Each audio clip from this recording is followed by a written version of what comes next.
இந்த பையலுக ரொம்ப வேதனைப்படுற பீரியட் எதுன்னா இந்த தமிழ் வாத்தியார் இலக்கண பீரியடு. அது வெள்ளிக்கிழமை கடைசி பீரியடாக இருக்கும்.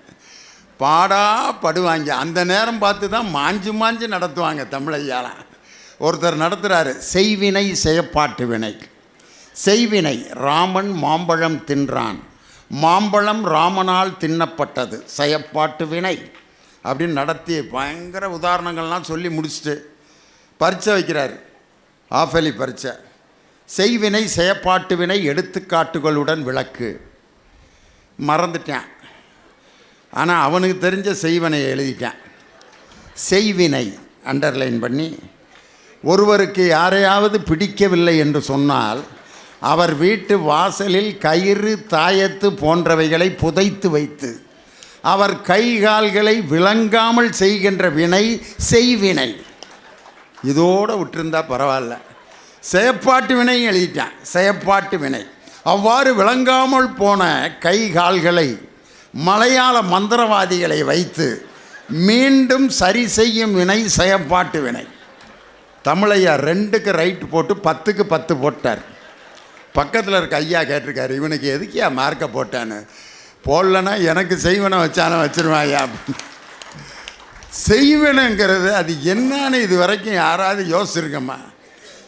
இலக்கணத்தோடு இருக்கிறதா அன்றைய இலக்கியம்.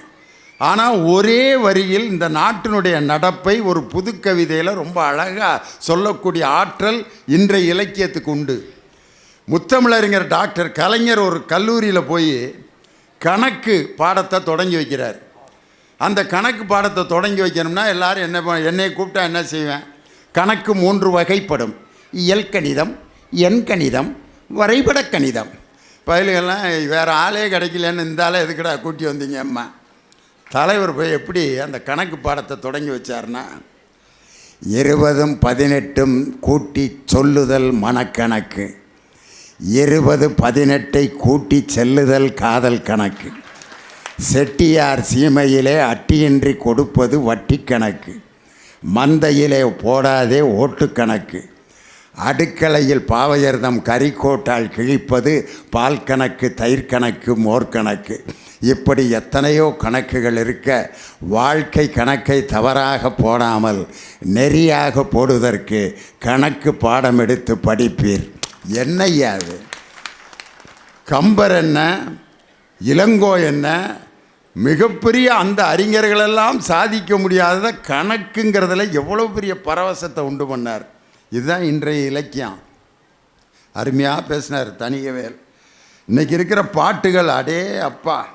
இன்றைக்கி தமிழனுக்கு என்ன ஒரு மாபெரும் பெருமை தெரியுமா?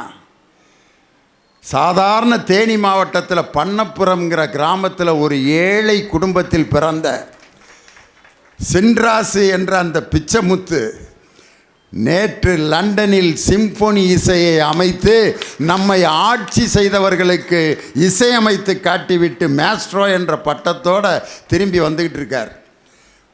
இளையராஜாவுக்கு தமிழும் இங்கிலீஷ் கூட அவ்வளவா தெரியாது. ஆனால் சிம்பொனி இசையை அவரால் அமைக்க முடியுது. அவருக்கு ஹிந்தி தெரியாது. லண்டனில் போய் சிம்பொனி இசையை ஒரு தமிழனால் அமைக்க முடியுதுன்னா அவருக்கு ஹிந்தி தெரியாது, இங்கிலீஷும் தமிழும் மட்டும்தான் தெரியும். போய் இசை அமைக்கலையா? இளையராஜா 80 வயசில் இன்னும் பாடிக்கிட்டு இருக்காரியா? தினந்தனமோ ஓ நினப்பு வளைக்கிறதே என்ன தொலைக்கிறதே, கனங்கனமோ என்னை இழுத்து படுத்துற பாடு பொறுக்கலையே, வெளியே வரவும் வழியில்லை, உள்ளுக்குள்ள துடிப்பும் கணக்கில்லை, தினந்தனமும் ஓ நினப்பு. அடே அப்பா! இப்படி பாட்டெலாம் கேளுங்க. இந்த ஐயோங்கிற சொல்லுக்கு என்ன அழகான பொருள்! யார்? கம்பர். ஐயோங்கிறது ஒரு அவல சொல். யாராவது செத்து போய்ட்டு ஐயோ நல்லா தானடா இருந்தார், அவன் சொல்கிறேன் நல்லா இருந்தவர் தான்டா சாக முடியும், ஏற்கனவே செத்தவராக சாக முடியும் அப்படிங்கிறான். இந்த ஐயோங்கிற வார்த்தை ஒரு அவல சொல். யாராவது நம்ம ஒரு நல்ல காரியத்துக்கு போகிறப்ப ஐயையோ அப்படின்னா, போச்சுரா மகனுக்கு பொண்ணு பார்க்க போகிறேன், போகிறப்ப ஐயையோங்கிறானே, ஐயோயோன்னு கூட சொல்ல வேண்டியதில்லை, அச்சுன்னு தும்முனாலே வீட்டுக்குள்ளே ஓடிடுவேன். பொண்ணு பார்க்க போகலாமா, அப்போ ரொம்ப சந்தோஷம் கிளம்புறோம் அப்படின்னா ஆச் அப்படின்னா விளங்கின மாதிரி தான். அவனுக்கு சளி பிடிச்சதுக்கும் உனக்கு பொண்ணு பார்க்க போகிறதுக்கு ஏதாவது சம்மந்தம் இருக்கா? அச்சுன்னு தும்முனதுக்கு. வீட்டை விட்டு வெளியே போகணுன்னு பூனை குறுக்கால வந்தால் உள்ளே ஓடி போய் ஒரு சம்பு தண்ணியை குடிக்கினேன். பூனைக்கும் அந்த சம்பு தண்ணிக்கு ஏதாவது சம்மந்தம் இருக்கா? பூனை குறுக்கால போனால் போகிற காரியம் விளங்காது. பூனை என்ன நினைக்கிதுன்னா, இவன் முறையில் நம்ம முழிச்சிட்டு போகிறோமே, நம்ம எந்த பஸ்ஸில் அடிபட்டு சாக போகிறோமோன்னு அது நினச்சிட்டு போகுது. இன்றைக்கி பார்த்தீங்கன்னா ஐயோங்கிற அவலை சொல்ல கம்பர் எப்படி பயன்படுத்தியிருக்காரு பாருங்க. ராமனுடைய அழகை வர்ணிக்கிறார். வெய்யோ நொழி தன்மேனியில் விரிசோதியில் மறைய பொய்யோ எனும் இடையானோடும் இளையானோடும் போனான். மையோ மை மாதிரி கருப்பாக இருக்கார் ராமே. மறிகடலோ கடல் மாதிரி கலர். மையோ மறிகடலோ மரகதம் மரகதம் மாதிரி கலர். மையோ மறிகடலோ மரகதமோ. இதுக்கு மேலே வேறு எதையுமே சொல்ல முடியலன்ட்டு தோத்து போய் கம்பர் மையோ மறிகடலோ மரகதமோ ஐயோ இவன் வடிவென்பதோர் அழியா அழகுடையான்னு. ஐயோ இவனுடைய அழகை என்னையால் வர்ணிக்க முடியலையே. கண்ணதாசன் அதை எடுத்து எம்ஜிஆருக்கு ஒரு பாட்டு போடுறாரு அழகா. மூடி திறந்த இமை இரண்டும் பார் பார் என்றன, முந்தானை காற்றிலாடி வா வா என்றது, ஆடி கிடந்த கால் இரண்டும் நில் நில் என்றன, ஆசை மட்டும் வாய் திறந்து சொல் சொல் என்றது. அடுத்த வரியை பாருங்க. அன்ன கொடியிடை முன்னும் பின்னும் ஐயோ ஐயோ என்றது. அது எப்படியா? அன்னக்கொடி இடை முன்னும் பின்னும் ஐயோ ஐயோ என்றதுன்னா அந்த இடையை வெவ்வேறு என்னமோ வர்ணித்து பார்த்துட்டாரு, வேறு வார்த்தையே இல்லைன்ட்டு கண்ணதாசன் ஐயோங்கிறத ஏன் பயன்படுத்தினார்னா, அவருடைய முன்னோரான கம்பன் அந்த ஐயோங்கிற வார்த்தைக்கு ஒரு அழகு கொடுத்தாம்பார். இதுதான் அன்றைய இலக்கியத்தில் கிடைத்த மாபெரும் வெற்றினர். அருமையான பேச்சு. அதுக்கு பதில் சொல்லணும். வாங்க கடலூர் தனிய வேலன். ஆமாம், 3 பேரும் ஒரே கலரில் சட்டை போட்டிருக்கீங்களே, லியோனி எதுவும் யூனிஃபார்ம் எதுவும் எடுத்து கொடுத்துருக்காரான்ட்டு எல்லோரும் இப்போ சந்தேகப்படுற மாதிரில இருக்குது. இப்போ தான் நானும் பார்க்குறேன். அவரும் அதே கலர் சட்டை. தெரிஞ்சிருந்தால் நானும் இதே மாதிரி ஒரு சட்டையை போட்டு வந்திருப்பேன். இவர் பாருங்கள், ராமராஜன் எங்கே விட்டுப்பா கரகாட்டக்காரன்லேருந்து அந்த பாட்டப்போ இந்த சட்டை தான் போட்டிருப்பார். ஒரு வெட்டு ஒரு வந்து அந்த பாட்டப்போ எங்கேருந்தியா இந்த கலரை பிடிச்ச நீ? ஆஹா, உனக்கு தான் அழகாக இருக்கு. நடுவர் உள்ளிட்ட நல்லவையை வணங்கி, விஜயகுமார் அண்ணனுக்கு என்ன பிரச்சனை? ஏதோ விஜயகுமாரே இன்னைக்கு பெரிய பிரச்சனை தான். எவ்வளவு அழகான பாடல் நடுவர் அவர்களே. மல்லிகைப்பூ வச்சு வச்சு வாடுது, அந்த வெண்ணிலவா வந்து வந்து தேடுது. ரொம்ப அழகான ஒரு பாடல்.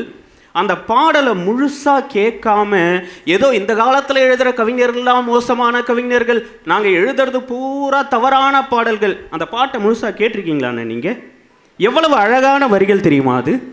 தூரமா போனதே துக்கமா மாறும், பக்கமா வாழ்வதே போதுன்னு தோணும், ஊரடங்கும் நேரம் ஓர் ஆசை வேகும், கோழி கூவும் போதும் தூங்காம வேகும், அங்கு நீயும் இங்கு நானும் என்ன வாழ்க்கையோ போதும் போதும் சொல்லாம வந்து சேரும்.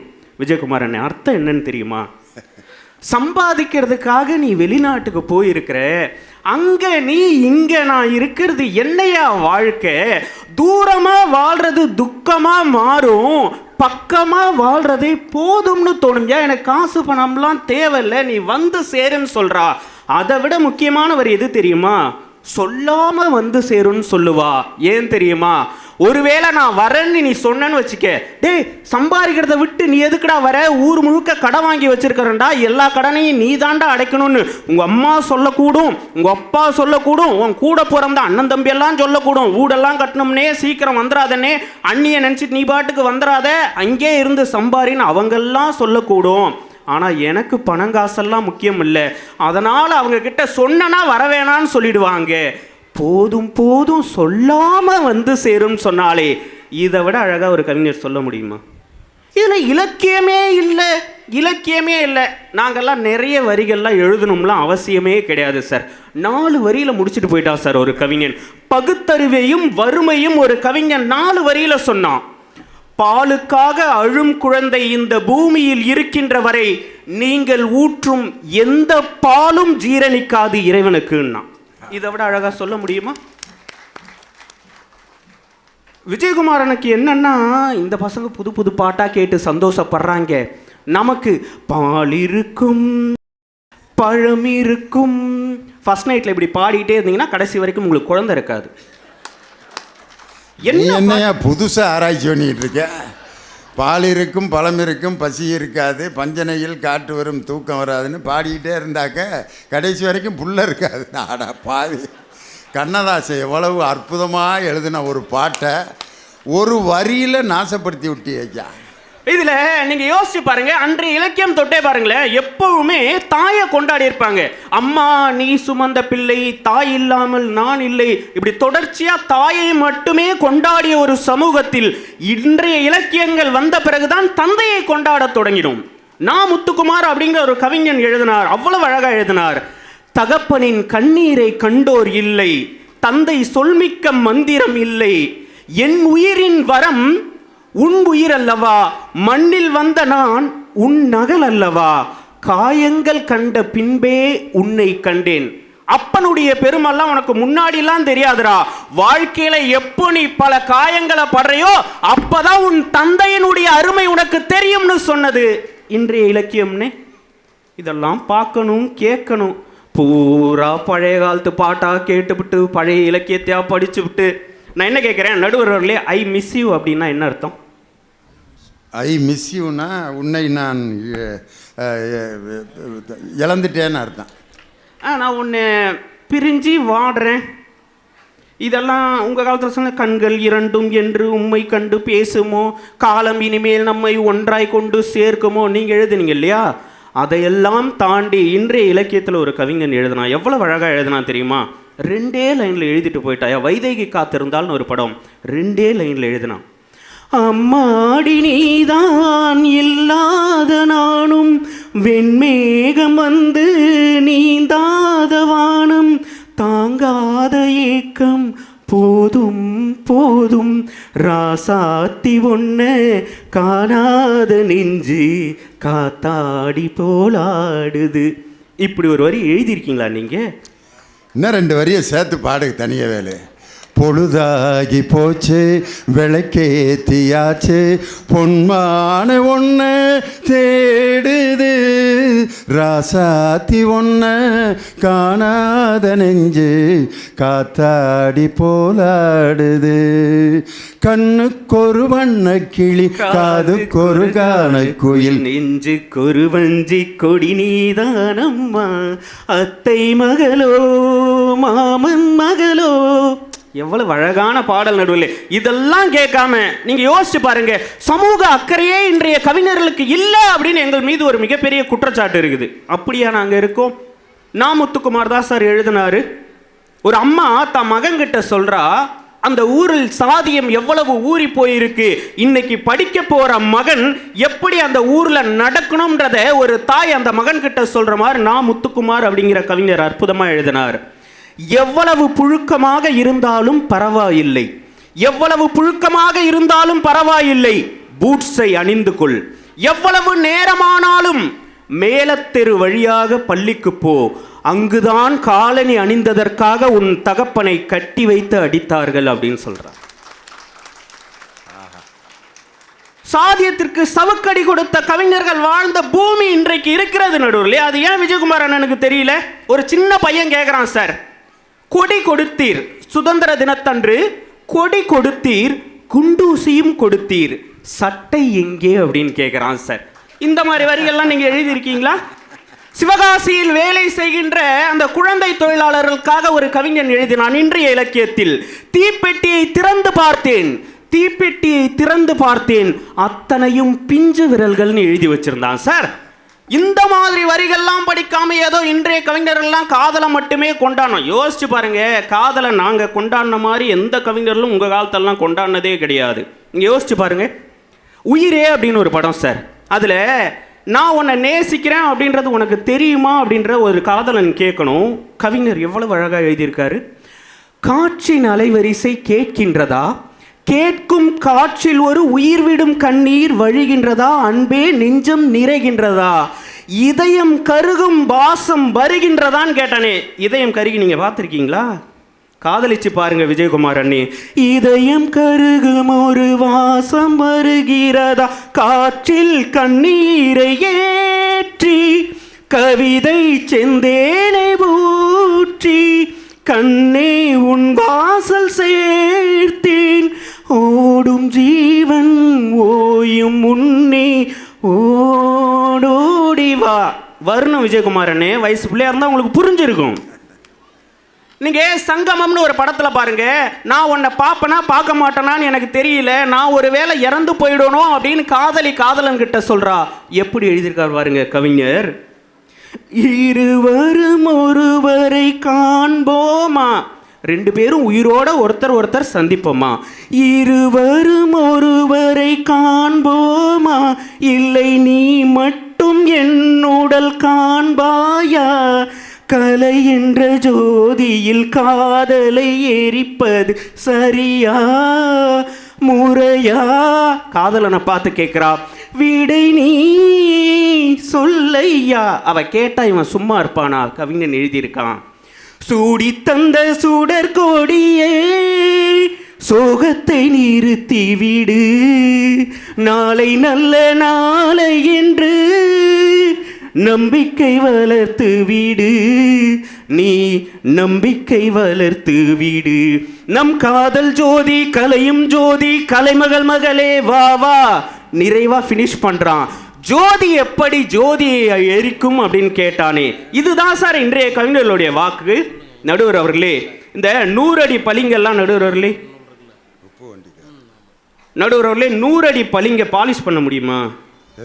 100 அடி பளிங்க அதை ஏற்கனவே பாலிஷாக தானே இருக்கா?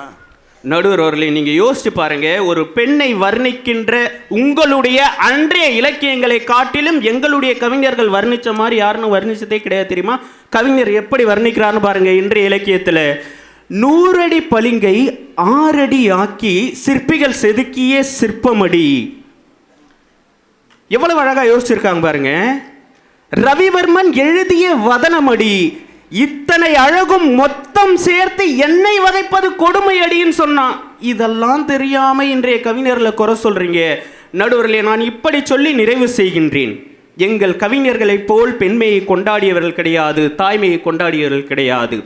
வெண்ணிலவும் பொன்னி நதியும் கண்ணியின் துணையன்றி என்ன சுகம் இங்கு படைக்கும், பெண்மையின் சுகமன்றி சந்தனமும் சங்கத்தமிழும் பொங்கிடும் வசந்தமும் சுற்றி வர செய்யும் விழியும் சுந்தர மொழிகளும் எண்ணிவிட மறந்தால் எதற்கோர் பிறவி, இத்தனையும் இழந்தால் அவன்தான் துறவி. பெண்மையின்றி மண்ணில் இன்பம் ஏதடா, கண்ணை மூடி கனவில் வாழும் மானிடான்னு சொன்னான். உலகம் எனக்கென்றும் விளங்காதது, உறவே எனக்கென்று விளங்கானது, அடடா முந்தானை சிறையானது, இதுவே என் வாழ்வில் முறையானது. பாறை ஒன்றின் மேலே சிறு பூவாய் முளைத்தாயே, உறவுக்கு உயிர் தந்தாயே, நானே எனக்கு நண்பன் இல்லையே, உன்னால் ஒரு சொந்தம் வந்ததேன்னு சொன்னானே. இதை விட மனைவியுடைய பெருமையை யார் சார் சொல்ல முடியும்? நடுவர் அவர்களே, அடுத்து வரக்கூடிய ராஜன் எனக்கு இந்த ஒரு கேள்விக்கு மட்டும் பதில் சொல்லணும். அம்மா நீ சுமந்த பிள்ளை, நீ என்ன வயிற்றுல சுமந்த, நீ நல்லா இருந்த, இதெல்லாம் சொன்ன கவிஞர்களுக்கு மத்தியில் எங்கள் கவிஞன் தான் சொன்னார் சிநேகன் அவர்கள். வேறில்லாத மரம் போல் என்னை நீ பூமியில் நட்டாயே, ஊர்கண் எந்தன் மீது பட்டால் உன் உயிர் நோக துடித்தாயே, காலத்தின் கணக்குகளில் வரவாகும் செலவும் நீ, சுழல்கின்ற பூமியின் மீதே சுழலாத பூமியும் நீ, உனக்கே ஒரு தொட்டில் கட்டி நானே தாயாய் மாறிட வேண்டும்னு சொன்னானே. தாய்க்கு தொட்டில் கட்டிய ஒரே கவிஞன் இன்றைய கவிஞன் என்கின்ற காரணத்தினால் இன்றைய இலக்கியங்கள் தான் வாழ்விற்கு மெருகூட்டுகிறது என்று சொல்லி நல்லதொரு வாய்ப்பிற்கு நன்றி பாராட்டி இடம் அமர்கின்றேன். நன்றி, வணக்கம். அன்றைய இலக்கியம் பூரா இலக்கணத்தோடு இருக்கும். இன்னும் போய் அந்த பழைய பாட்டுகளே கேட்டுக்கிட்டு இருக்கிறதா உட்காந்து கோவப்பட்டார் தனியவேல். அதுக்கு பதில் சொல்லணும். அன்றைய இலக்கியமே என்ற அணிக்கு அணி சேர்க்க தேவகோட்டை ராஜன் இசை முழங்க உங்கள் முன்னால் பலத்த கரவொலியோடு வருகிறார். வாங்க. என்னை ஒரு நூலகர் என்று அறிமுகப்படுத்தினால இந்த புஸ்தகத்தினுடைய பெருமையை சொல்லாமல் தொடங்கினால் நான் செய்கிற பணிக்கு துரோகம் என்கிற காரணத்தினாலே புஸ்தகத்தின் பெருமையோடு தொடங்க ஆசைப்படுகிறேன். மனித வாழ்க்கைக்கு நல்ல செய்திகளை சொல்கிறது அன்றைய இலக்கியமா இன்றைய இலக்கியமா? ஆனால் தணிகவேலு பதில் சொன்னார். பதிலாம் சொல்லிக்கிட்டு இருந்தோம்னா எனக்கு நேரம் பத்தாதுங்கிறதுனால நேரடியாக மகாபாரதத்தில் ஒரு செய்தி வரும். உண்மையான ஒரு நண்பன் அவனை ஜெயிக்கணும்னு நினைக்கக்கூடாதான். உயிர் நண்பனிடம் தோற்பதுதான் ஒரு உண்மையான நண்பனுக்கு வெற்றி என்பதை மிக அற்புதமாக சொல்வான். ஏன் தெரியுமா? அந்த மகாபாரதத்தில் பாருங்களேன், யார் தெரியுமா? துரியோதனன் கர்ணன் எவ்வளவு பெரிய வீரன், ஆனால் அவன் துரியோதனுடைய அன்புக்கு கட்டுப்பட்டு அவனை அன்புக்குள்ளே அடைக்கலமாக தோற்று நிற்பான். ஏன் தெரியுமா? துரியோதனுடைய மனைவி அந்த இடையில கை வச்சு கர்ணன் கை வைக்கிறத கூட பார்த்துட்ட துரியோதனன் மனம் கலங்காமல் சொல்லுவான், கோர்க்க வேண்டிய பாசிகள் சிதறி கெடுக்கிறது, நீ பயப்படாத கர்ணா, நீ நினைக்கிற இடத்துல நான் இல்லை, அந்த பாசிகளை எடுக்கவோ கோர்க்கவோ என்று நட்புக்கு உச்சத்தை சொல்லி தந்தவன் துரியோதனன். அந்த நட்பை ஒரு மனுஷன் ஜெயிக்கவே கூடாதான். அதை சொல்லி தந்தான் பாருங்க. நான் பாடுற பாட்டில் கடைசி 2 வரியில நட்பு கிட்ட எப்படி அடைக்கலமாகறான் கர்ணன் சொல்லியிருப்பாங்க. எப்படி தெரியுமா? ஆட்டுவித்தாள் யாரொருவர் ஆடாதாரே கண்ணா, ஆசையெனும் தொட்டிலே ஆடாதாரே கண்ணா, நீ நடத்தும் நாடகத்தில் நானும் உண்டு, நீ நடத்தும் நாடகத்தில் நானும் உண்டு, என் நிழலில் கூட அனுபவத்தில் சோகம் உண்டு, பகைவர்களை நானும் வெல்வேன் அறிவினாலே, ஆனால் நண்பனிடம் தோற்றுவிட்டேன் பாசத்தாலே, நண்பனிடம் தோற்றுவிட்டேன் பாசத்தாலே. ஆட்டுவித்தாய் யாரொருவர் ஆடாதாரே கண்ணா, ஆசையெனும் தொட்டிலே ஆடாதாரே கண்ணா.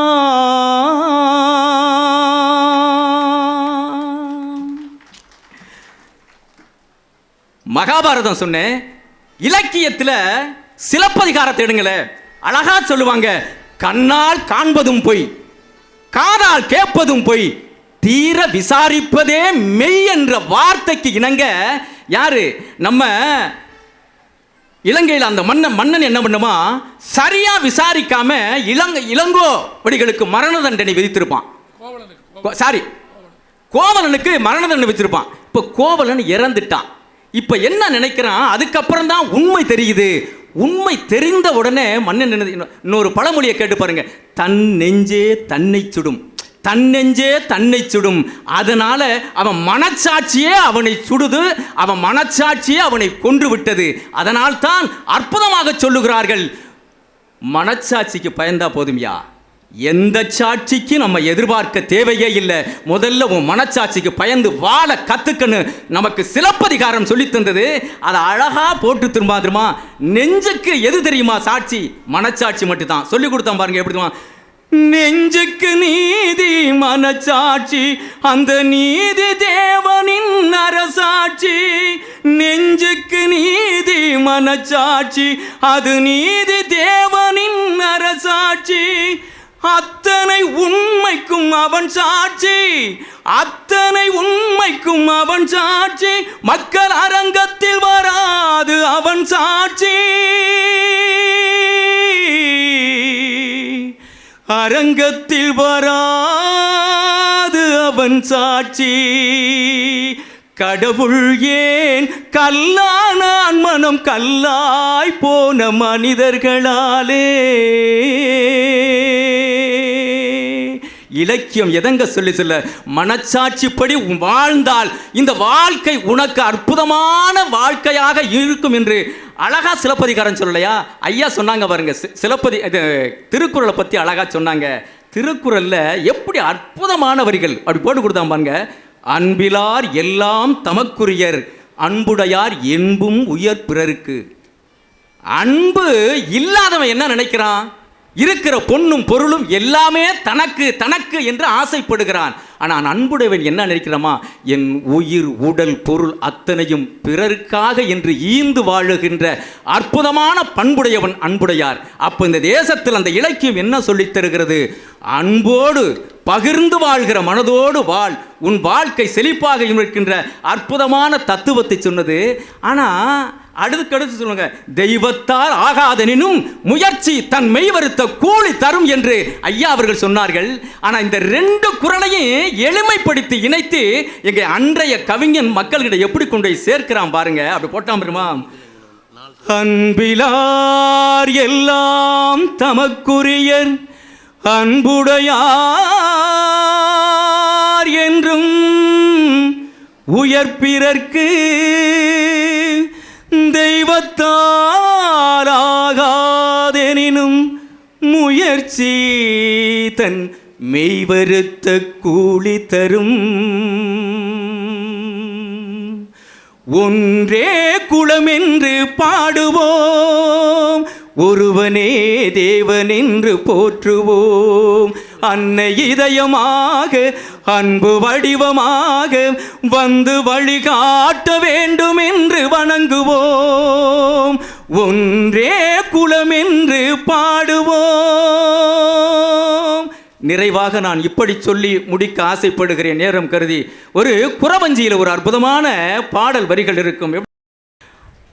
வானரங்கள் கனி கொடுத்து மந்தியோடு கொஞ்சும், மந்தி சிந்தும் கனிகளுக்கு வான் கவிகள் கெஞ்சும் என்கிற அற்புதமான வரி இருக்கும். மந்தி எங்கே இருக்கிறது? வானவர்கள் எதற்கு அதற்கு போய் கெஞ்சுகிறார்கள் என்று யோசித்து பாருங்கள். அந்த காலத்திலிருந்து இந்த காலம் வரைக்கும் அந்த குரங்குக்கும் மனிதனுக்கும் ஏதோ ஒரு தொடர்பு இருந்துகிட்டே இருக்கு. நான் நடுவரை பார்த்து கேட்கிறேன், ஏன் தெரியுமா இந்த மனிதர்கள்லாம் ஏன் தொடர்பு இருக்கு? குரங்குக்கும் மனுஷனுக்கும் ஏதோ தொடர்பு இருக்குன்னு நடுவரை பார்த்து நான் கேட்குறேன்னா விழுப்புரத்துக்காரங்க என்ன நினைப்பாங்க? அப்போ இவனுக்கும் குரங்குக்கும் ஏதோ தொடர்பு இருக்கும் போல இருக்கு. டக்குன்னு அப்படியே இடையில அடிச்சு விட்றாரு பாருங்க. இந்த சந்தேகங்களை தீர்க்கிறதுக்கு நீங்கள் இன்னும் பாருங்க, அது ஏன் தொடர்பு இருக்குங்கிறத அழகாக அந்த நடைமுறையில் பேசுவோம் பாருங்களேன். டேய், நான் மனுஷனாகவே இருக்க மாட்டேன் பேசுவோம்ல. மனுஷனாக இருக்க மாட்டேன்னா என்ன அர்த்தம்? இவன் முன்னாடி ஏதோ ஒன்றா இருந்திருக்கிறேன், இப்போ மனுஷனா இடையில மாறிப்பான் போல இருக்கு. மறுபடியும் நான் மனுஷனா இருக்க மாட்டேன், அந்த நிலைக்கு போயிடுவேன். எந்த நிலைக்கு? குரங்குகிட்ட போயிடுவானா? இது ஒரு பார்க்கணும். இன்னொரு பாருங்களேன், கோவம் வந்தவொன்னு ஒரு மனுஷன் சொல்லுவேன், இந்த வாலாற்ற வேலையெல்லாம் வச்சுக்கிறாதே. நான் உங்களை பார்த்து கேட்குறேன், நம்ம எப்போவாவது எவன்ட்டையாவது வாழை ஆட்டி காமிச்சிருக்கிறோமா? நமக்கு வாள் இருந்திருக்கா? ஏன் இந்த வாலாற்றாத வேலை, இந்த வாலாற்ற வேலை என்கிட்ட வச்சுக்கிறாதுன்னு எதுக்கு சொல்றோம்? அது ஜீனிலே இருக்குங்க. ஏற்கனவே அவனுக்கு இருந்திருக்கு. இவனுக்கு வாள் இருந்திருக்குங்க. அந்த ஆட்டின ஜீன்ல உள்ள இருந்து கோபம் வந்த உடனே அதை வெளிப்படுத்துறான். இந்த வாலாற்ற வேலையெல்லாம் வச்சுக்கிறாதேன்னு சொல்றான். அதுக்கு தான் இந்த குரங்குக்கும் மனிதன்ல இருந்து வந்தானா இல்ல மனுஷன்ல இருந்து குரங்கு வந்துச்சா, இந்த சந்தேகம் இன்னும் தெளிவடையல அப்படிங்கிற குழப்பத்தை கூட எங்க கவிஞன் அழகா அன்னைக்கு போட்டு கொடுத்தா. எப்படி தெரியுமா? குரங்கிலிருந்து பிறந்தானா, குரங்கை மனிதன் பெற்றானா, யாரை கேள்வி கேட்பது யாரும் இல்லையே. கடவுள் மனிதனை படைத்தானா, கடவுளை மனிதன் படைத்தானா, ரெண்டு பேரும் இல்லையே, ரொம்ப தொல்லையே. நான் சொல்வது உண்மை, எதை நீ நம்பினால் நன்மை. நான் சொல்வது உண்மை, இதை நீ நம்பினால் நன்மை.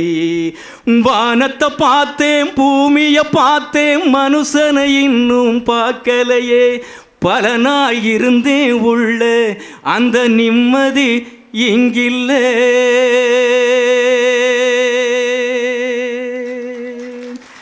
என்று சொல்லி தந்த வாய்ப்புக்கு நன்றி கூறி வாழ்க்கை பயணத்தில் வழிநெடுக கூட வருவது நமக்கு வழிகாட்டுவதும் அன்றைய இலக்கியங்களே என்று சொல்லி தந்த வாய்ப்புக்கு நன்றி கூறி பிரியா விடைபெறுகிறேன். அன்புடன் ராஜன். ஆஹா